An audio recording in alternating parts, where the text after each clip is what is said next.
कुमुद अपने दो बच्चों साहिल और मिनल के साथ एक छोटे से मकान में रहा करती थी। पति के जाने के बाद अब उसका अपने ससुराल वालों से भी कोई नाता नहीं रहा था। घर का खर्चा चलाने के लिए कुमुद एक कॉलेज की कैंटीन में खाना बनाने का काम किया करती थी। एक शाम वो काम से वापस आती है तो आते ही खाट पर बैठकर जोर जोर से सांसें भरते हुए खांसने लगती है तो उसकी बेटी मिनल उसे एक गिलास पानी देते हुए कहती है, माँ माँ, आप ठीक तो है ना? ये लो पानी पियो। कुछ नहीं मिनल, अब तेरी माँ की उम्र हो चली है तो बस पैदल आते जाते कमजोरी महसूस होने लगती है। हाँ तो एक दिन छुट्टी लेकर घर पर आराम कर लो ना माँ। अरे बेटा, तेरी गरीब माँ की किस्मत में आराम कहाँ? आराम करूंगी तो जो कर्जा लिया है वो कैसे चुकाऊंगी? माँ, भले ही कर्जा आपने लिया हो, लेकिन लिया तो हमारी पढ़ाई के लिए है ना। माँ, मैं सोच रही थी कि मीनल, तू जो भी सोच रही थी माँ को खाना देने के बाद बता दियो। वो थक कर आई हैं और तू उनसे बात करना चालू हो गई।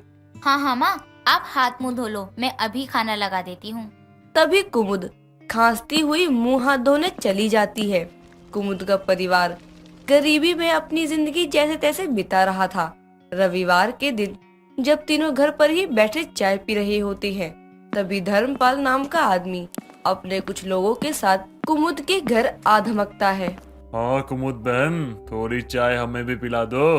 धर्मपाल भाई साहब, आप यहाँ? हाँ, आना ही पड़ा क्योंकि तुमने मुझसे जो कर्जा लिया था उसे पूरे 6 महीने हो चुके हैं, लेकिन ना तो अभी तक तुमने कोई मूल चुकाया है, ना ही कोई ब्याज दिया है। अंकल, हम आपका कर्जा जल्दी ही चुका देंगे, बस थोड़ा समय और दे दीजिए।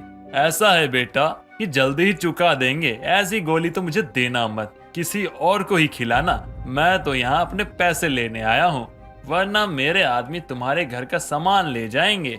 ऐसा मत कीजिए भाई साहब, देखिए गरीब पर थोड़ा रहम कीजिए।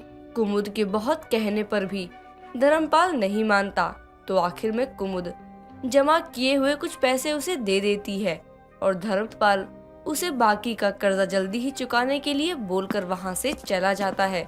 उसके जाते ही कुमुद जोर जोर से खांसने लगती है और उसका चेहरा पीला पड़ जाता है। तभी साहिल कहता है, माँ संभालो खुद को, आप ठीक है ना? हाँ, बस थोड़ी बेचैनी सी हो रही है। मैं पानी लाती हूँ। माँ, मुझे लगता है आपको एक बार डॉक्टर को दिखा लेना चाहिए। परसों आपको बुखार भी था। चलिए अस्पताल चलते हैं। बेटा, मैं ठीक हूँ और वैसे भी बुढ़ापे में तबीयत का ऊपर नीचे होना चलता ही रहता है। तू चिंता मत कर। अच्छा, सुबह तू किस नौकरी की बात कर रहा था? हाँ माँ, बहुत हुई पढ़ाई। मेरे दोस्त श्याम ने एक जगह मेरी नौकरी की बात की है, तो अगले हफ्ते से मैं काम पर जाऊंगा ताकि ये धर्मपाल जैसे लोग घर आकर हमें परेशान ना करें। हाँ माँ, इसलिए अब आप बस घर पर रहो, अपनी सेहत पर ध्यान दो, भैया सब संभाल लेंगे। मेरे बच्चों, तुम्हारी माँ इतनी कमजोर नहीं है कि घर के खर्चे का भार तुम्हारे नाजुक कंधों पर डाल दे। समय के साथ सब ठीक हो जाएगा। अपनी इस गरीब माँ पर भरोसा रखो। कुमुद अपने बच्चों को तो समझा देती है, लेकिन वो खुद नहीं जानती थी कि आगे की जिंदगी कैसे काटने वाली है। बाकी का बचा कर्जा चुकाने और अपनी बेटी की शादी करने के लिए वो दिन रात काम कर पैसे जोड़ने लगी थी। साहिल भी एक ठेकेदार के यहाँ काम पर लग गया था। समय बीतता है। इस बीच काम के चलते कुमुद अपनी सेहत को कुछ ज्यादा ही नजरअंदाज कर देती है। एक रोज वो घर पर लौट रही होती है, तभी उसकी सांसें फूलने लगती है और खांसी आने लगती है। वो अपने मुंह पर पल्लू रखकर खांसती है तो पल्लू पर मुंह से निकले खून को देखकर हैरान रह जाती है। वहीं बाजार से लौट रही उसकी पड़ोसन विनीता उसकी कमजोर हालत देखकर उसे टोकती है तो कुमुद उसे साथ लेकर पास के सरकारी अस्पताल में चली जाती है। डॉक्टर जांच करने के बाद कहती है, कुमुद जी, देखिए आपके लक्षण किसी बड़ी बीमारी की ओर इशारा कर रहे हैं। बड़ी बीमारी मतलब? डॉक्टर साहिबा, कुमुद बहन किसी बीमारी का शिकार है क्या? देखिए, मैंने इनके कुछ टेस्ट किए हैं, उनकी रिपोर्ट्स आने के बाद ही कुछ पता चल पाएगा, लेकिन आपको अपनी सेहत पर ध्यान देने की बहुत जरूरत है। मैं कुछ दवाइयाँ लिख कर दे रही हूँ, उन्हें समय से लेती रहिएगा।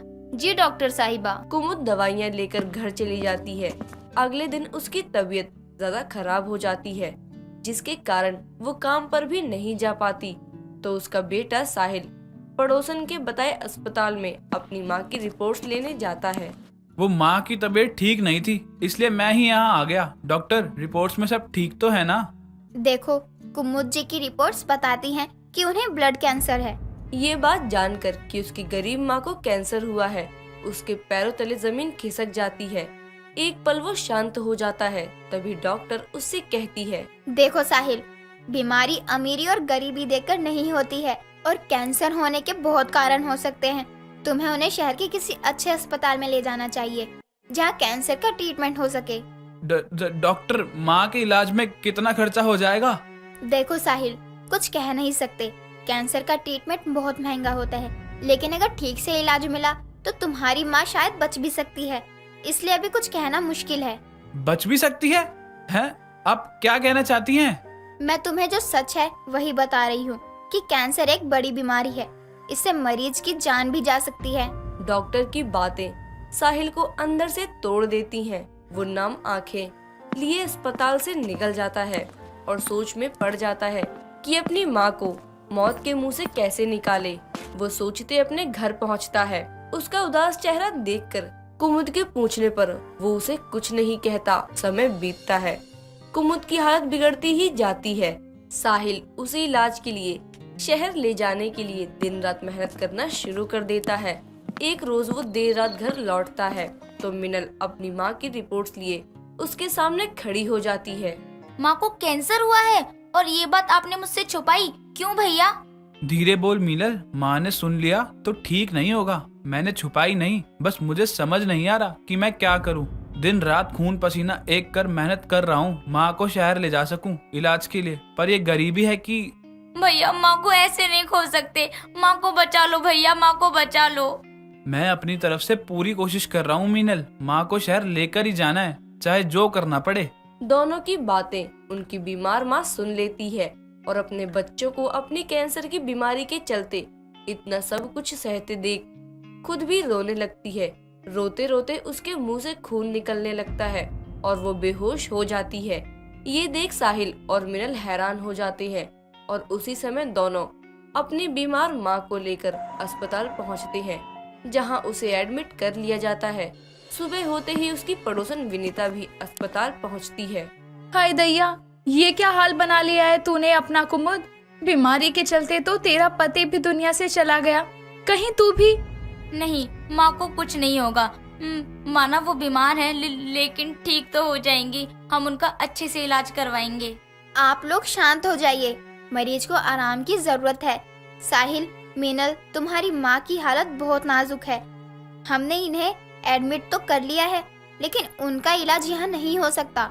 डॉक्टर, मेरी माँ को बचा लीजिए, बस एक दिन का समय दीजिए, मैं पैसों का इंतजाम करता हूँ। इतना कहकर वो घबराते हुए अस्पताल से निकल जाता है और गांव में अपने जानने वाले लोगों से पैसों की मदद मांगता है।